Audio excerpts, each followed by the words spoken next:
I'm Dawson Torby, and this is going to be what I plan on doing in the next couple of years, like where I want to work and then what I'll be doing. So it's going to start with the next few weeks. I will finally graduate with the rest of you guys. I finally did it, so that's good. And once I do that, I plan on going somewhere else for grad school. And for the first year, I plan on playing baseball and hopefully getting that paid for. And then the second year, I will probably finish that online and try to get a job.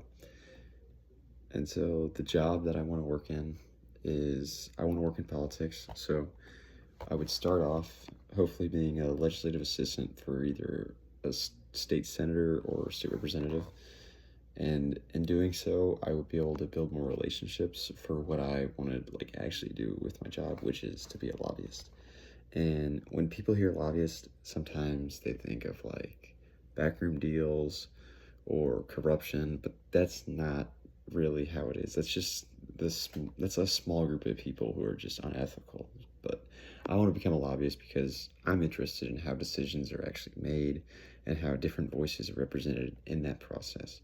So at its core, lobbying is the connection of organizations, businesses, or communities to lawmakers.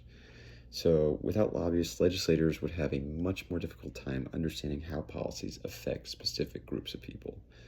So lobbying plays an important role in democracy because they represent interests that might otherwise go unheard. They help balance competing priorities such as business, public health, education, and there's many more. So of course, there's concerns about influence and fairness, but when done ethically, like I was saying, lobbying really is about advocacy and communication. So, but like I was saying earlier about getting a start as a legislative assistant with either state senator or state representative, I think that would be a really good way to get my foot in the door. And with that, I think I can understand laws better, how they're debated, how they're written, and how they're passed.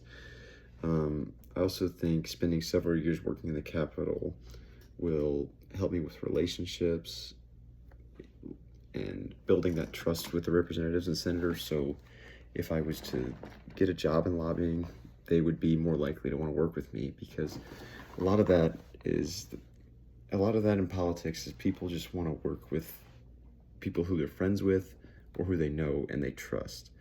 So once you build that trust with them, it makes things a lot easier and it makes your job a lot easier as a lobbyist and you can actually get stuff done. So eventually go into the lobbying role, and then I want to be someone who not only represents interests but does so ethically and responsibly. So that's pretty much what I want to do. Thank you.